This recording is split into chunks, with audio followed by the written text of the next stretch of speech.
자, 이번 시간에는 그 커피 스페셜티와 그 커피의 지속 가능성, 그리고 우리가 제일 궁금해하고 있는 그 커피 생두의 분류에 대해서 알아보도록 하겠습니다.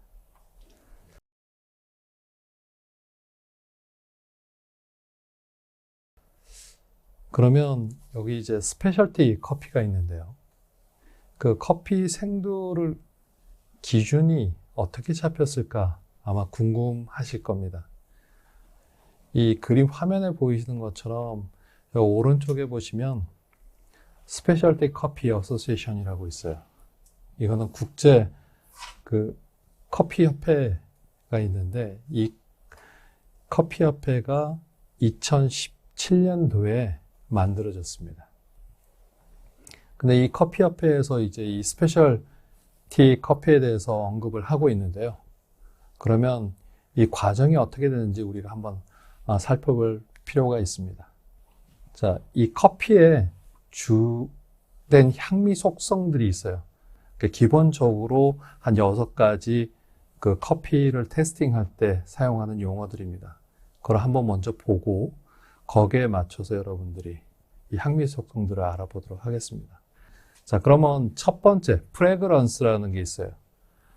프레그런스는 그 우리가 로스팅을 하게 돼서 로스팅된 커피를 분쇄를 했을 때 커피에서 나는 향을 용어로 이제 프레그런스라고 얘기를 하고 있습니다. 그 두 번째 용어는 아로마라는 게 있습니다. 식품의 어떤 관능 평가에서 나오는 아로마 그 평가 기준하고요. 커피에서 나오는 아로마에 대한 기준이 살짝 다를 수가 있습니다. 그래서 커피에서는 이 아로마를 끓는 점에 가까운 온도의 물을 커피 가루에 부었을 때 이 커피에서 나오는 향을 아로마라고 얘기하고 있습니다. 세 번째로 플레버입니다. 이 플레버는 커피액소 수용성 분자에 의해서 혀에서 느껴지는 맛과 커피를 힘차게 입으로 빨아들였을 때 커피액에서 풀려나오는 기체 분자들이 코 뒤쪽으로 올라와서 느껴지는 향의 조합이라고 말할 수 있습니다.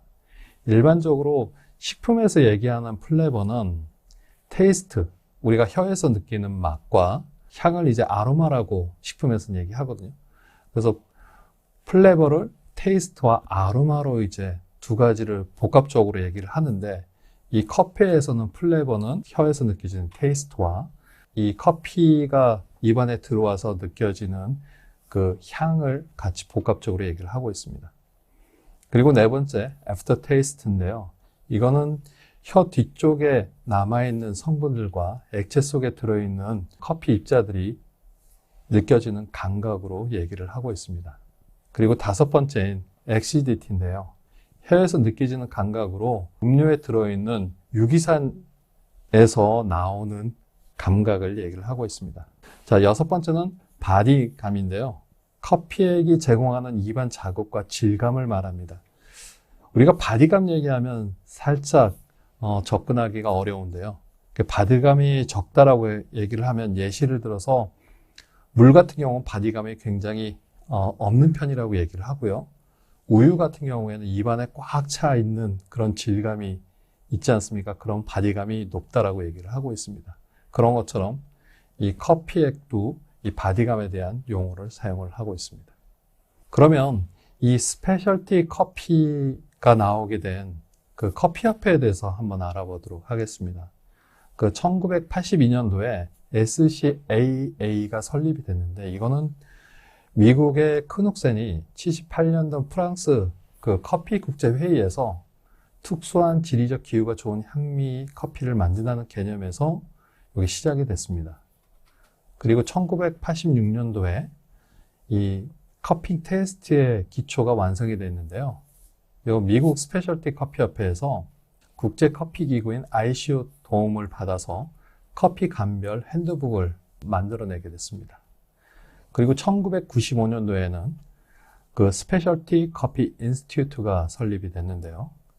이때 커피를 과학적으로 평가할 목적으로 이제 이 교육재단을 설립한 후에 1998년도에 이 SCI를 커피 퀄리티 인스티튜트로 변경을 했습니다.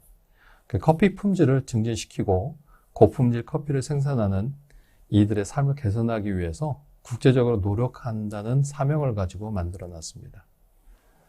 그리고 2004년도에는 커핑 폼이 완성이 됐는데요.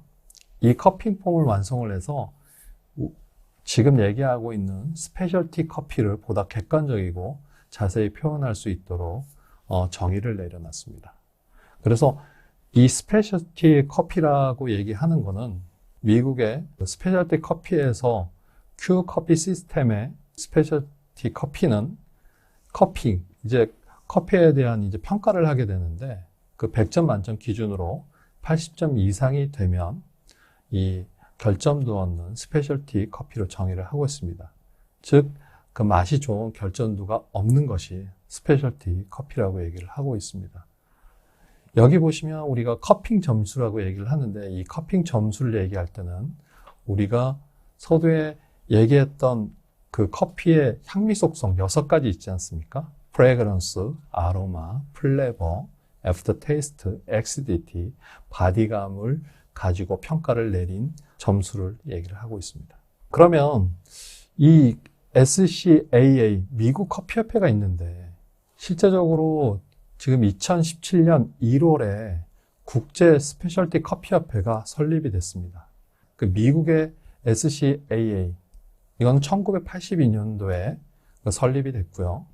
그리고 유럽 스페셜티 커피협회는 1998년 런던에서 결성이 됐습니다.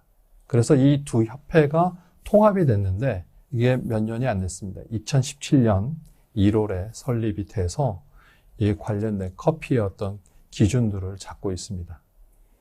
그리고 SCA 이 바리스타 자격과 관련된 평가는 유로 스페셜티 커피협회에서 주관을 하고 있습니다.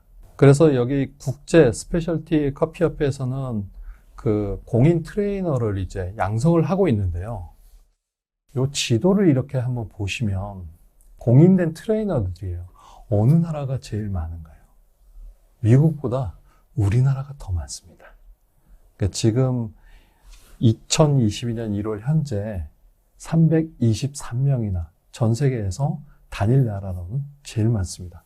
그만큼 이 한국이 커피에 대한 관심도가 굉장히 많다고 얘기를 하고 있습니다. 그리고 요 시트는 그 커피를 평가하는 커핑 폼입니다. 그래서 아까 얘기했던 6가지 그 향미 평가 기준들이 있지 않습니까?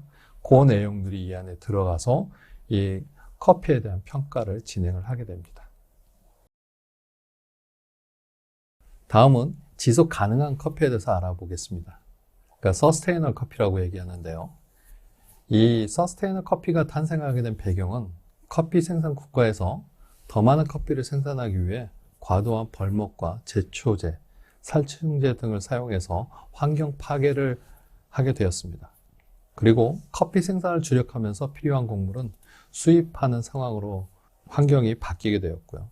도입 배경으로 커피 재배 지역을 발전시키고 커피 재배 농가의 삶의 질을 개선시키기 위함입니다. 커피 재배 지역의 수질과 토양, 생물 다양성을 보호하고요. 장기적으로는 커피 생산 시스템인 서스테이너블 커피를 도입하게 되었습니다. 이 서스테이너블 커피는 크게 3가지로 좀 얘기를 할 수가 있는데요. 하나는 유기농 커피, 올가닉 커피, 그리고 2번째는 쉐이딩 커피, 그 다음에 3번째는 페어 트레이드 커피, 공정무역 커피가 되겠습니다.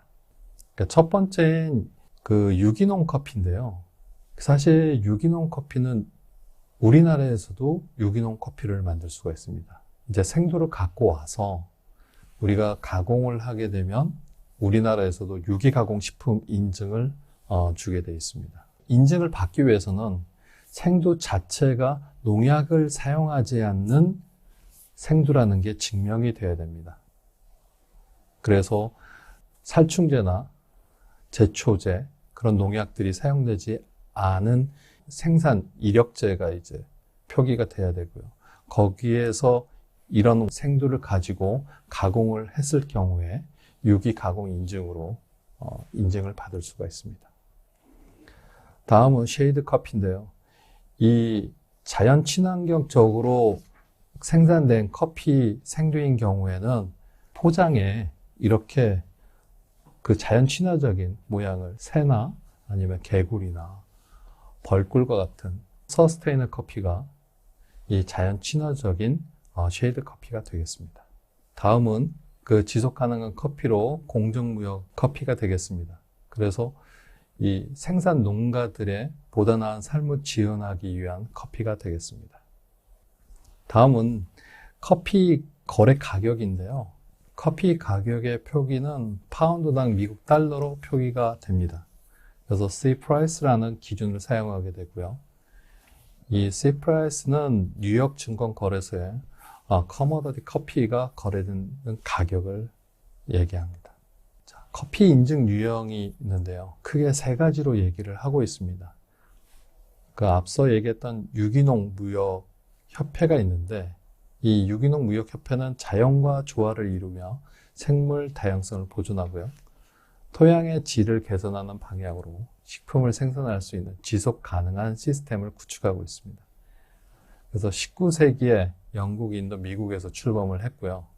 1967년에 처음 유기 인증을 발급을 하기 시작했습니다. 세계 식품 생산을 대표하는 국제적인 인증 제도로 성장을 하고 있습니다. 우리나라도 유기 인증을 지금 진행을 하고 있습니다. 다음은 공정거래 인증입니다. 공정한 가격, 직거래, 지역 공동체의 발전, 환경보호 등을 통해 그 개발도상국 농부들의 보다 나은 삶을 지원하기 위한 목적으로 공정거래 인증이 나왔습니다. 1970년대 네덜란드에서 막스 하벨라르 협회로부터 처음 시작이 됐고요. 세계 공정무역 상표 기구로 명칭을 바뀌고 그 20개가 넘는 지사를 두고서 진행을 하고 있습니다. 그리고 세 번째로는 열대우림연합인데요.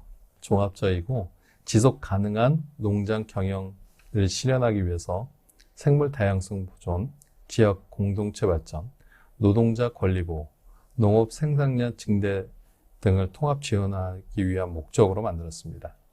1992년 열대우림연합과 라틴 아메리카 NGO 연합인 SAV가 공동으로 창립을 했고요. 96년 커피농장 인증을 발급을 하고 이 인증 제도를 통해서 그 여러 커피 농장들이 생산 표준을 준수하게 됩니다.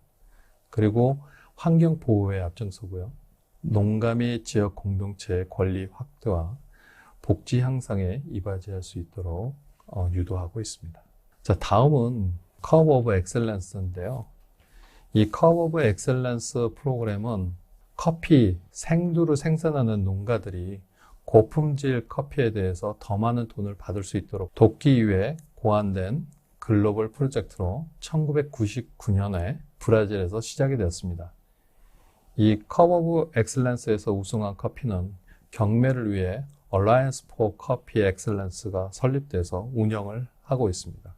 커브 오브 엑셀런스는 현재 11개국의 커피 생산 국가가 최고의 커피 농가를 발견하고 보상하며 지속 가능한 경제 개발에 매우 중요한 관계를 맺고 있고요. 올림픽으로 알려진 전 세계 수백 개 커피 회사는 이 프로그램을 통해 가치가 알려진 생산 농가들이 커피를 구매하고 있습니다. 그리고 매년 참가국의 커피를 국제심사위원들이 평가하고 그 결과에 따라서 상위 등급을 받은 커피들은 인터넷 경매를 통해 판매하고 있습니다. 자, 다음은 커피 생두의 분류입니다.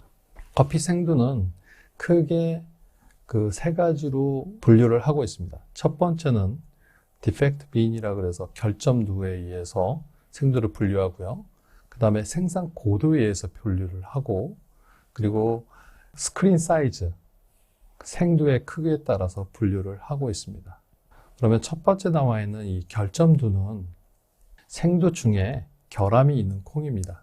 이 결점두는 로스팅과 맛에 좋지 않은 영향을 주고요. 커핑이나 로스팅 전에 핸드픽, 일일이 이제 골라내서 선별을 해야 됩니다.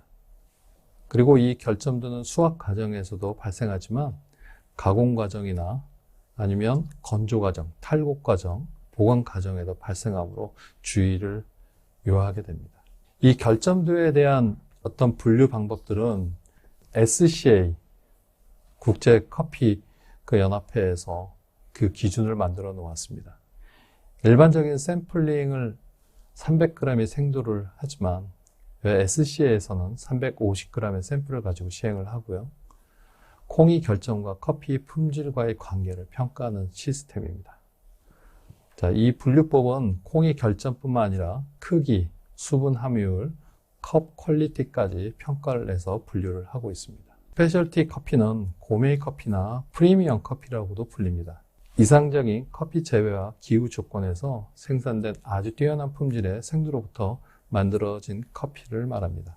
커피 재배 지역 토양의 독특한 특성으로부터 형성된 특정적인 플레이버를 가지고 있는 경향이 많습니다. 그러면 이 스페셜티 등급을 구분하는 기준은 어떻게 될까? 사실은 여기 그레이딩 그린 커피는 SCA에 보면 그린 아라비카 커피 클래시피케이션 시스템에 근거해서 등급 기준을 정하고 있습니다. 여기 스페셜티 그레이드와 프리미엄 그레이드로 크게 두 가지로 구분을 하고 있습니다. 그래서 스페셜티 그레이드 같은 경우에는 SCA에서 얘기하는 생도 350g당 카테고리 1 결함이 0개이고 카테고리 2 결함이 5개 이하여야 한다고 하고 있습니다. 그리고 원두는 100g당 퀘이커가 1개도 허용되지 않습니다. 여러분들 굉장히 어려우시죠? 이 카테고리 1과 카테고리 2가 있는데요. 이 카테고리 1 같은 경우에는 우리가 프라이머리 디펙트라고 해서 한 6가지 항목들이 있습니다.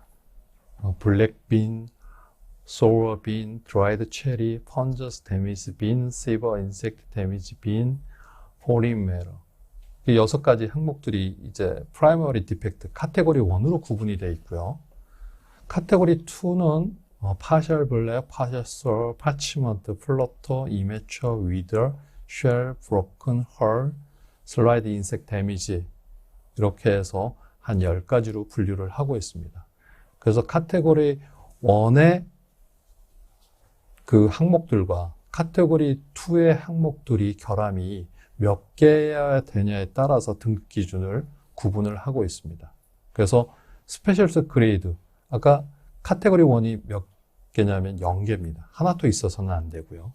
카테고리 2는 5개 이하여야 된다고요. 그리고 원두에 보시면 퀘이커가 있습니다. 자, 퀘이커는 주로 잘 안 익은 체리나 제대로 발육되지 않은 체리가 수확돼서 가공된 것으로 로스팅이 제대로 되지 않는 콩을 말합니다. 그래서 일반적으로 로스팅 하시는 분들은 좋지 않은 생두가 들어가 있으면 제대로 로스팅이 안 되기 때문에 색상에서 눈으로 확인을 할 수가 있습니다. 그리고 와시드 커피는 물에 의해 분리시 플로터가 되어서 제거되므로 퀘이커가 굉장히 적습니다. 내추럴 커피는 분리 과정이 없으므로 더 많이 섞일 수 있고요. 그리고 생두 안에 유기 화합물이 없어 로스팅 시 갈변 반응이 일어나지 않으므로 색이 변화가 없어 정상적인 콩과 구별이 될 수가 있습니다.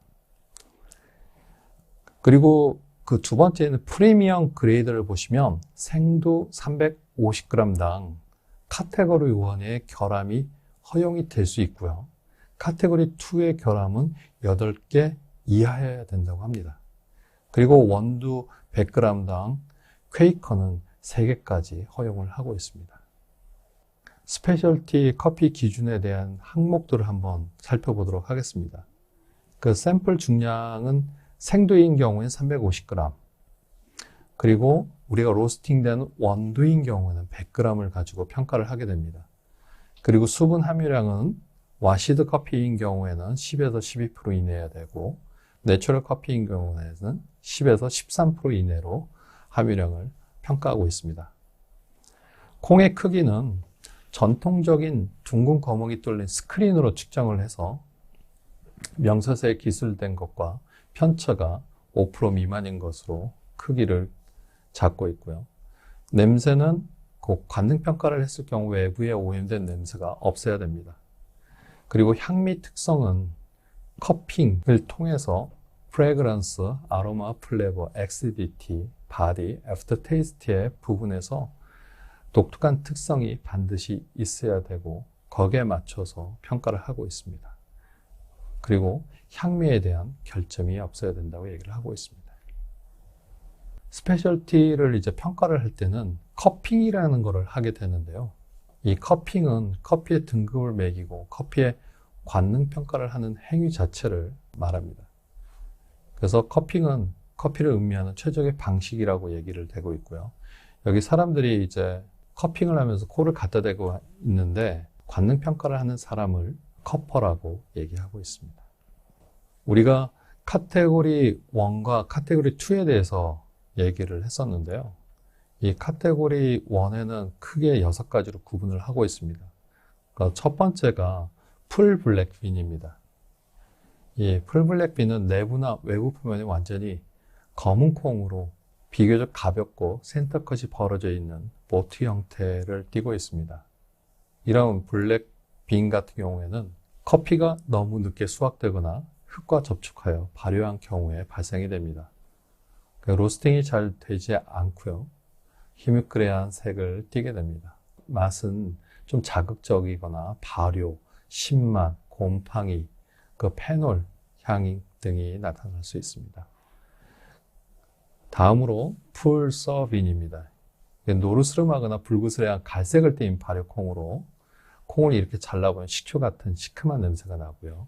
너무 익은 체리나 땅에 떨어진 체리의 수확이나 가공 과정에서 오염된 물을 사용하거나 습기 상태에서 나무에 계속 매달린 채 발효가 됐을 경우에 발생이 됩니다. 로스팅을 했을 경우에는 옅은 색상이 나타나게 되고요. 불균일한 로스팅이 될 수가 있습니다. 그래서 자극적이거나 시거나 아니면 발효 향이 나타날 수 있습니다. 다음은 드라이드 체리, 포드라고 얘기하는데요.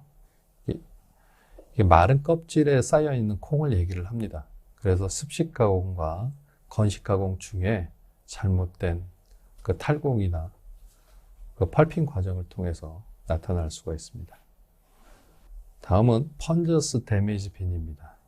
이게 곰팡이에 의해서 생성이 되는 색깔이 노란색이나 젓갈색을 띤 콩이 특성을 갖고 있습니다. 그래서 이 발생 원인도 곰팡이가 생육할 수 있는 조건이 되면 문제가 될 수 있습니다. 그 다음에 시버 인섹트 데미지 빈인데요.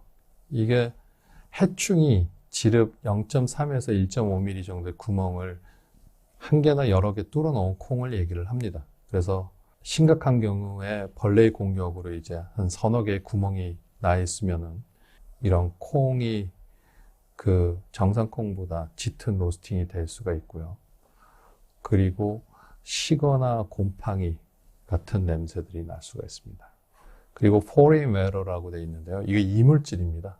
그러니까 돌이나 나뭇가지 등의 커피 이외의 이물질이 들어갈 수가 있습니다. 그래서 수확이나 선별 과정에서 제대로 제거하지 못할 경우에 발생을 할 수 있습니다. 그래서 지금 나와 있는 이 6가지가 카테고리 1의 결점 2가 되겠습니다. 다음은 카테고리 2의 결점들을 알아보도록 하겠습니다. 파치먼트인데요. 건조된 파치먼트가 전체적으로 아니면 부분적으로 감싸고 있는 콩을 얘기를 하고 있습니다. 이 파치먼트 같은 경우에 불완전한 탈곡이 됐을 경우에 발생이 됩니다. 다음은 플러토인데요. 플러토는 가볍게 뜨는 콩을 얘기를 합니다. 하얗거나 색이 바랜 콩으로 가벼워서 물에 뜨게 됩니다. 발생 원인은 부적당한 보관이나 건조 상태에 이제 나타나게 되고요. 다음은 immature, unripe, 성숙되지 않은 생두를 얘기합니다. 그래서 은피가 단단하게 붙어 있고요. 생두가 오목하고 크기가 작고 끝이 날카로운 특성을 갖고 있습니다. 그래서 발생 원인은 익지 않은 상태에서 수확을 할 경우에 나타나게 됩니다. 다음으로 withered인데요. withered는 이제 주름이 졌다는 얘기입니다. 건포도와 같이 주름지고 작고 기형인 콩을 얘기를 합니다. 이 같은 경우는 생육하는 동안에 수분 공급이 제대로 안 됐을 경우에 발생을 할 수 있습니다.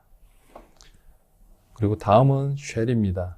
이게 조개 껍질 모양의 기형적인 콩을 얘기를 합니다. 이게 유전적인 요인이 굉장히 크고요. 그리고 로스팅을 했을 때 발화유형과 불균일한 로스팅 색깔이 나타날 수가 있습니다. 다음은 그 broken chip cut입니다. 이제 깨진 콩을 얘기를 하는 거죠. 콩 조각이나 펄핑 과정이나 탈곡 과정에서 발생을 할 수 있습니다. 그리고 로스팅을 하더라도 불균일한 로스팅이 될 수가 있습니다. 그리고 다음은 헐입니다. 짙은 색을 띤 마른 펄프 조각이 나타나게 되는데요. 그 내추럴 커피의 경우에 잘못된 탈곡이나 선별 과정에서 발생을 할 수 있습니다. 그리고 로스팅 과정 중에서는 이게 다 타버릴 수도 있습니다. 자, 다음은 그 결점두에 의한 분류 방법을 보도록 하겠습니다. 결점두로 생두를 분류하는 국가는 대체로 내추럴 커피를 생산하는 국가들입니다. 특히 대표적인 나라가 브라질이 되겠습니다. 그래서 브라질에서는 자체적인 분류법도 있고요. 뉴욕 분류법을 사용하기도 합니다. 그래서 생두를 구매를 하셨을 때 포장지에 이 등급이 나와 있는데요. 넘버 2로 나와 있을 수도 있고 NY2라고 나와 있을 수도 있습니다. 그랬을 경우에 여러분들이 알 수 있는 내용은 뭐냐면 넘버 2인 경우에는 결점두가 4개란 얘기입니다. 그리고 NY2인 경우에는 결점두가 6개란 얘기가 되겠고요. 그래서 넘버가 작으면 작을수록 등급이 좋은 등급을 받은 생두라고 알 수 있습니다. 자, 쿠바, 에티오피아, 인도네시아 같은 경우에는 분류 명칭이 그레이드로 되어 있습니다. 그레이드 1, 그레이드 9. 여기 보시면 그레이드 1 같은 경우에는 쿠바와 에티오피아인 경우에 그레이드 1은 결점이 없는 상태를 얘기를 합니다. 그러니까 등급이 제일 좋다는 얘기죠. 그렇게 쓸 경우에는 그레이드 1이라고 얘기를 하는 거고요. 이건 다른 표기법으로 그레이드의 앞에 이니셜만 써서 G1으로 표기도 합니다. 다음은 크기에 의한 분류를 한번 보겠습니다. 스크린 사이즈로 분류하는 대표적인 나라는 콜롬비아와 케냐인데요. 콜롬비아의 슈프리모, 케냐의 AA가 가장 유명합니다. 자, 크기에 의한 분류를 채택하고 있는 나라들은 대부분 커피 품질 관리가 뛰어나고요. 상대적으로 결점두가 적은 우수한 품질의 커피를 생산하는 나라들입니다. 콜롬비아, 마일드, 아라비카 그룹에 속한 나라들이 많은데요. 단위가 1이 64분의 1인치로 0.3mm라고 말씀을 드렸던 것 같습니다.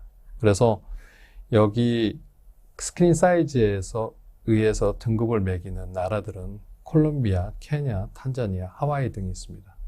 생두의 사이즈가 큰 경우에 좋은 등급을 받을 수가 있습니다.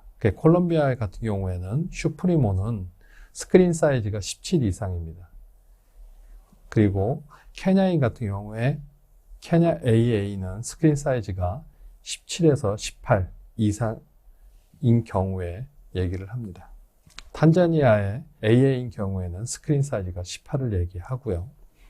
하와이인 경우에는 코나 엑스트라 팬시가 스크린 사이즈 19, 그 다음에 10개 이내에 결점두가 있어야 된다고 얘기를 하고 있습니다. 그래서 여기 보이시는 것처럼 그 콜롬비아의 제일 좋은 등급은 슈프리모고요. 일반적으로 아프리카에서 제일 좋은 등급을 받고 있는 건 AA라고 표기를 하고 있습니다. 그래서 이런 식으로 표기를 할 때는 이게 크기에 의한 분류라는 걸 여러분들 알고 계셔야 될 것 같습니다. 다음은 생산 고도에 의한 분류입니다. 커피는 생산 고도가 높을수록 그 맛과 향이 뛰어나고요. 수확량이 적어서 저지대에 생산된 커피보다 등급이 높게 매겨집니다. 대표적인 나라가 과테말라와 코스타리카인데요.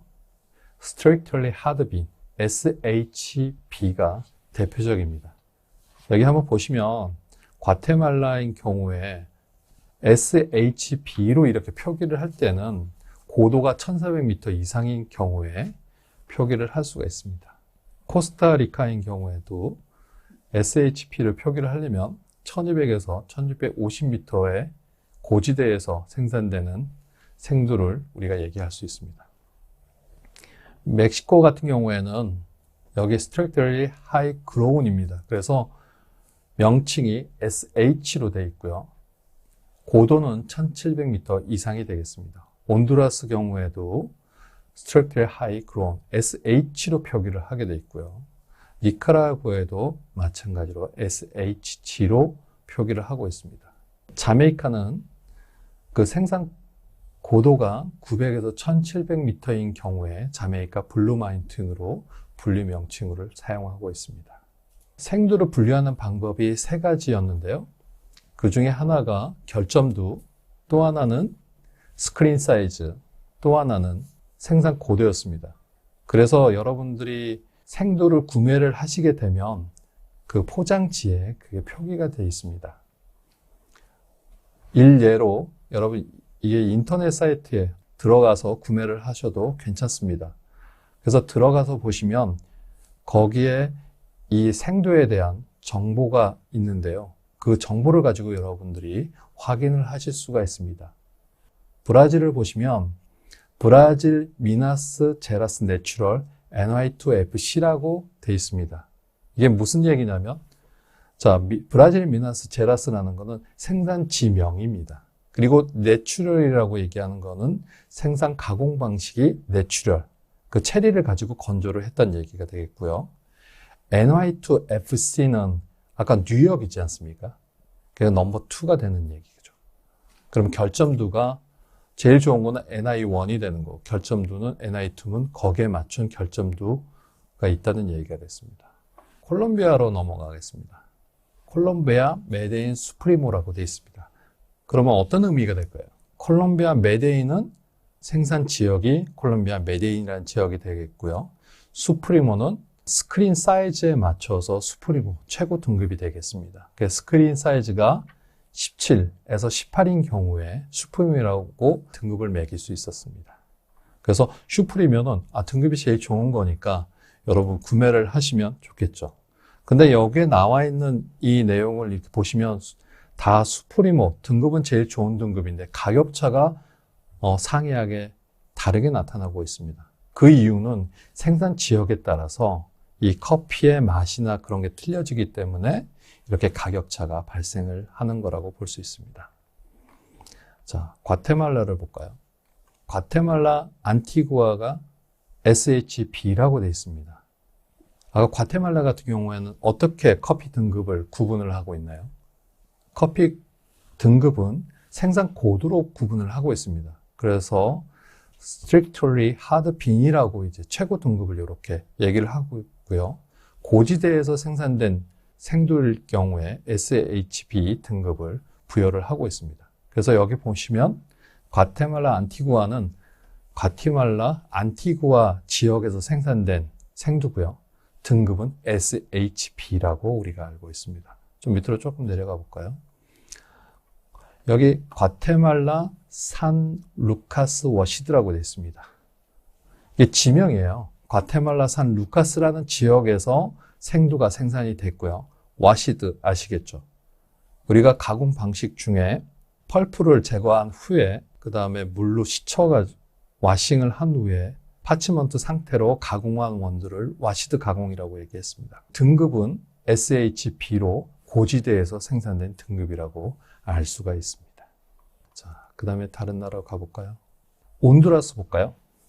온두라스 같은 경우에는 온두라스 멜도라도 와시드 SHG 아시겠죠? 여기 등급을 보시면 strictly hard grown이라고 되어 있습니다. 아까 저 위에 과테말라 같은 SHB라고 되어 있지만 여기는 뭐라고? SHG로 표기를 하고 있습니다. 그리고 여기 가공 방식은 어떻게 되어 있습니까? 와시드라고 우리가 알 수가 있습니다. 자, 코스타리카도 볼까요? 코스타리카에 코스타리카 소노라 화이트 허니라고 되어 있습니다. 이게 가공 방식은 어떤 방식인지 여러분 아시겠죠? 허니 프로세스입니다. 그리고 등급은 SHB 등급, 최고 등급이라고 얘기를 할 수 있습니다. 그러면 위에 따라주하고 여기하고 이게 금액이 한 차이가 나지 않습니까? 근데 금액이 차이 나는 이유는 이 생산 지역에 따라서 당연히 차이가 나는 겁니다. 다 똑같이 등급이 똑같다고 그래서 똑같은 가격이 형성이 되지는 않습니다. 자, 엘살바도르도 보면은 등급이 SH로 표기를 하고 있습니다. 자, 케냐로 이렇게 보겠습니다. 케냐인 경우에 제일 좋은 등급이 어떤 등급인가요? 네, 맞습니다. 이 케냐 같은 경우에는 생두의 품질을 평가를 할 때 스크린 사이즈로 평가를 했습니다. 그래서 제일 좋은 등급은 AA로 표기를 했습니다. 여기 보시면 케냐 니엘이라고 되어 있는데 케냐 니엘이 생산 지역이 되겠고요. 등급은 제일 좋은 등급인 AA 등급이 되겠습니다. 그리고 여기 밑에 보시면 케냐 키마티 PB, TOP라고 되어 있는데 여러분들 이게 조금 생소하실 거예요. PB라고 있어요. PB가 피벨입니다. 피벨이라는 의미는 무슨 의미냐면 생두는 일반적으로 콩이 체리 안에 2개가 들어있습니다. 근데 피베리는 유전적인 변이로 인해서 콩이 하나만 들어있는 생두입니다. 그래서 이 하나만 들어있는 생두가 2개 들어있는 생두보다는 조금 가격이 높게 책정이 되어 있습니다. 그래서 다른 여기에 나와 있는 생두에 비해서 조금 높게 볼 수가 있습니다. 물론 여기 지역에 따라서도 차이가 있을 수가 있겠죠. 그리고 한국 사람들이 많이 좋아하시는 에디오피아입니다. 에디오피아 이렇게 보시면 에디오피아 사다모 G2라고 되어 있지 않습니까? 에디오피아 사다모 지역에 G2, 아까 그레이드 1, 그레이드 2 이렇게 구분하지 않습니까? 그거를 앞에 이니셜만 따서 G2로 표기를 하고 있습니다. 에디오피아 바리시아 내추럴 모카 하라 G4라고 되어 있습니다. 자, 가공 방식은 여러분 아시겠죠? 내추럴이라고 얘기를 할 수도 있고요. 등급은 G4, 그레이드 4라고 우리가 알 수가 있겠습니다. 자, 다음은 생두의 기간별 분류를 보겠습니다. 생두는 오래될수록 그 품질이 떨어질 수밖에 없고요. 생두를 수확한 때부터 현 시점까지 경과시간으로 분류를 하고 있습니다. 일반적으로 3가지로 분류를 하고 있는데요. 자, 수확 기간에 따라서 1년 미만인 경우에는 뉴크롭이라고 얘기를 하고요. 1년에서 2년 사이는 패스트 크롭, 2년 이상인 경우에는 올드 크롭으로 분류를 하고 있습니다. 그러니까 각각의 특징을 보시면 뉴크롭인 경우에는 수분 함량이 약 11% 정도 되고요. 색상은 청록색을 혹은 녹색을 띠고 있고요. 생두의 신선한 향과 맛을 느낄 수 있는 상태로 보관을 할 수가 있습니다. 패스트 크롭 같은 경우에는 수분 함량이 약 1% 정도 떨어지게 되고요. 색상도 옅은 녹색이 되고 산미와 향미가 많이 사라지게 됩니다. 2년 이상인 올드 크롭인 경우에는 수분 함량이 약 9% 이하로 떨어지게 되고요. 옅은 갈색과 거의 향미가 떨어지고 산미가 거의 없게 됩니다. 그래서 좋은 생두의 조건으로 생두는 짙은 청록색일수록 품질이 좋고요. 고지대에서 생산될수록 밀도도 크고 맛과 향이 더 좋습니다. 그리고 결점도가 적게 혼입돼서 크기가 균일한 상태의 생두가 좋은 생두가 되겠습니다.